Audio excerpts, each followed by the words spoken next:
Tudo bom, pessoal? Primeiro vídeo gravando aqui nesse cantinho novo, ainda faltam alguns quadros aqui, iluminação aqui embaixo, vai ficar bem legal aqui pra gente gravar alguns vídeos novos.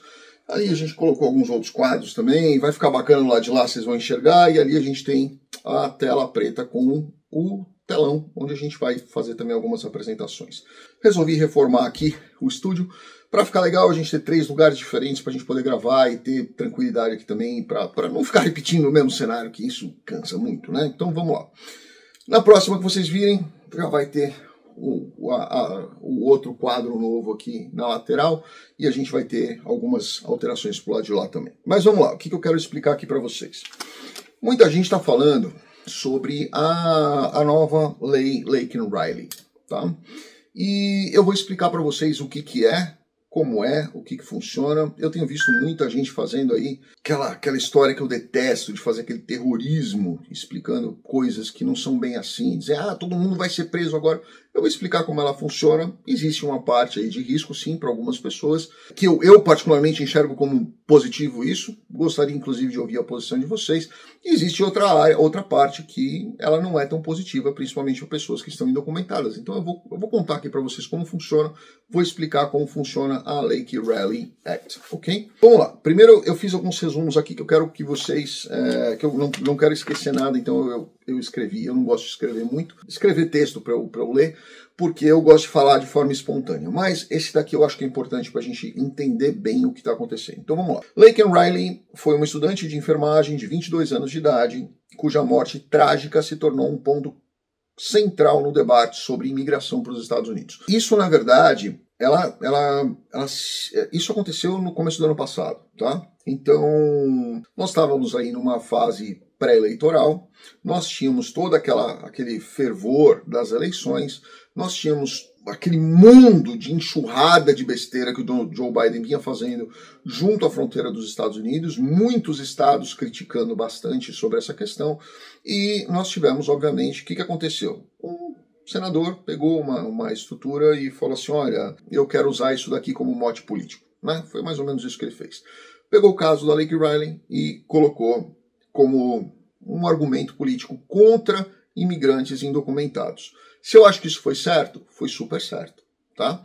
Mas eu não gosto quando usam isso para fins políticos. Eu acho que isso aí podia ter sido criado com o fim de regulamentação, de realmente cuidar daquilo que deveria cuidar e não com a finalidade política. Mas, sem dúvida nenhuma, o resultado disso eu enxergo de uma forma extremamente positiva.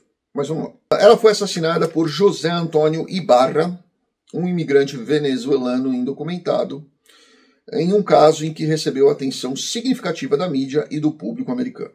O assassinato ocorreu em 22 de fevereiro de 2024 e teve grande repercussão nacional, especialmente em discussões relacionadas à segurança pública e às políticas de imigração.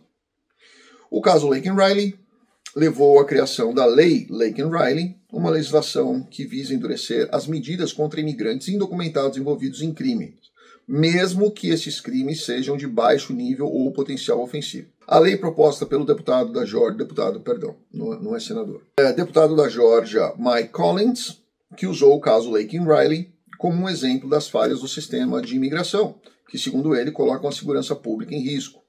A legislação assinada pelo então presidente Donald Trump, em seu segundo mandato, busca evitar que casos semelhantes aconteçam no futuro, ampliando o escopo de crimes que exigem a detenção e imediata intervenção do ICE. Eu acho, falando de uma forma muito fria, tá? Se isso aqui vai impedir que outros casos aconteçam, como aconteceu com a Laken Riley, eu acho pouco provável, né? Eu acho que quem comete crime, ele já tem... Quem é da área do direito deve lembrar de César de Lombroso, né? Lombroso que colocava ali a descrição física, emocional, psicológica e tudo mais do homem criminal, né? Do homem criminoso.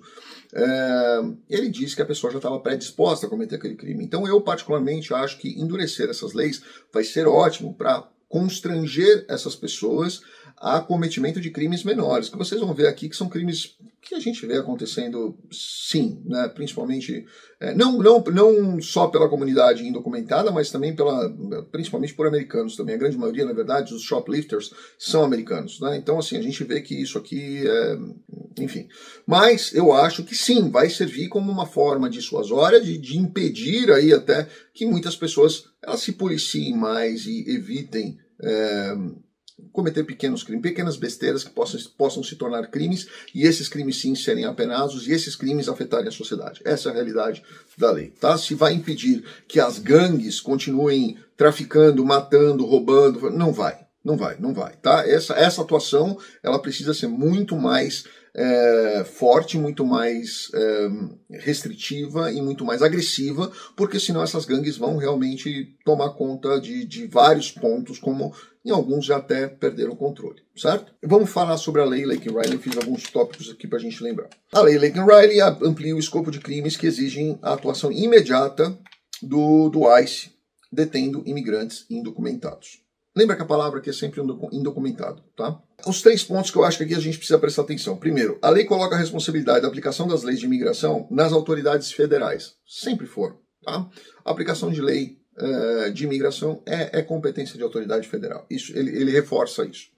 E exige que o ICE priorize prisões por delitos de baixo nível. Aí eu já acho que vai ser um pouco difícil, e vocês vão ver por quê, em razão do próximo tópico que eu coloquei aqui como um ponto extremamente importante, um dos 3 extremamente importantes. O ICE expressou recentemente preocupações sobre as limitações de capacidade de pessoal para ir lá prender essas pessoas de de crimes mais simples, né, de coisas menos agressivas à sociedade, como shoplifting, como pequenos furtos, como briga de vizinho onde um ameaça o outro, essa coisa, tá? O ICE expressou preocupações sobre as limitações de capacidade de cumprimento e a possível liberação de indivíduos considerados ameaças à segurança pública devido à própria lei. Ou seja, a preocupação do ICE é o seguinte: nós não vamos ter capacidade efetiva para cumprir todas essas ordens em razão da quantidade imensa de pequenos crimes que acontecem todos os dias, né, infelizmente, e mesmo que a gente consiga pessoas suficientes para prender todos eles, nós não vamos ter espaço nas cadeias ou forma de fazer um monitoramento via tornozeleira ou munhequeira nessas pessoas. Tá? Essa foi a principal preocupação do ICE. Então, é uma situação que vai ter que ser resolvida, né? Vai ter que ser debatida e vai ter que ser resolvida, principalmente com o aumento de verba para o ICE, senão não vai conseguir fazer. Infelizmente, não vai conseguir fazer com o que existe hoje. Outro ponto que foi inclusive levantado é que empresas privadas de prisões, como a CoreCivic, pode ganhar significativamente com a implementação da lei e o aumento da demanda por instalações de detenção. Ou seja, existem hoje fundos, inclusive, que exploram esse tipo de coisa, né? Prisão privada, que presta serviço para o governo. A responsabilidade sobre os presos passa a ser subsidiada também por essas empresas privadas, e aí exigiria a construção de novos complexos prisionais, treinamento de novas pessoas, contratação de novas pessoas para que elas pudessem efetivamente abrigar isso daí. Ou que se aumentasse a quantidade de voos de deportação dessas pessoas. Mesmo cometer um crime pequeno, um pequeno delito, não importa, pega, põe no avião sem que tenha que responder um processo e bora para tua casa, tá? Está ilegal, vai embora, não vai nem responder processo, vai embora, tá? Isso é o que hoje está em debate aqui. Os defensores da lei, a primeira legislação assinada pelo presidente Donald Trump no seu 2º mandato, afirmam que ela garante que nenhuma vida inocente será perdida num sistema de imigração falho. Bom, isso aí é aquela história de pintar o palhaço de colorido, né? Porque isso aqui não existe, a gente sabe que isso aqui não existe. Não tem como uma única lei evitar que outras pessoas percam a vida por causa de um sistema falho de imigração. Não tem como. Quem vai cometer o crime, ele vai cometer o crime. É que nem aquela história de vamos fazer a regulamentação do porte de arma legal. O bandido não compra arma na loja, ele não pede um porte de arma, ele não dá os documentos dele, ele compra arma fria, que não sabe nem de onde veio. Então essa é a realidade, é a mesma coisa aqui, né? Querer dizer que eu vou tirar a arma da sociedade é a mesma coisa que dizer que por causa de uma legislação não haverá mais cometimento desse tipo de crime. É muito primário imaginar esse tipo de coisa. Mas com certeza absoluta nós vamos ter aí uma redução, sim, porque eu acredito que as pessoas vão pensar 50 vezes antes de fazer qualquer tipo de coisa, ainda mais aqueles, principalmente os shoplifters, né, os pequenos furtos, que a gente vê hoje aqui, aquelas gangues de moleque. Aqui em Houston a gente vê isso, né, principalmente em algumas áreas mais North Houston, assim você começa a ver, eles levantam o carro, colocam bloco embaixo, roubam as 4 rodas, né, furtam, né, as 4 rodas, os 4 pneus. Quando a pessoa chega lá, o carro está sem roda, sem pneu, eles pegam isso daí para vender e trocar por droga, Né? Essa é a realidade. E a gente vê aí muitas gangues, principalmente a gente tem visto aqui gangues de venezuelanos e mexicanos aí que estão localizados naquelas regiões, que acabam fazendo esse tipo de coisa. Tá? Já reduzir isso já vai ser uma grande coisa para a comunidade, sem dúvida nenhuma, super positivo. A lei expande significativamente o escopo de crimes que levarão o imigrante indocumentado à custódia federal, mesmo que tenha cometido um crime em âmbito estadual, incluindo crimes menores, como furto em lojas, roubo, furtos pequenos e outros, né? Inclusive, ameaçou o vizinho, mesma coisa, né? Nós vamos ter aí uma situação.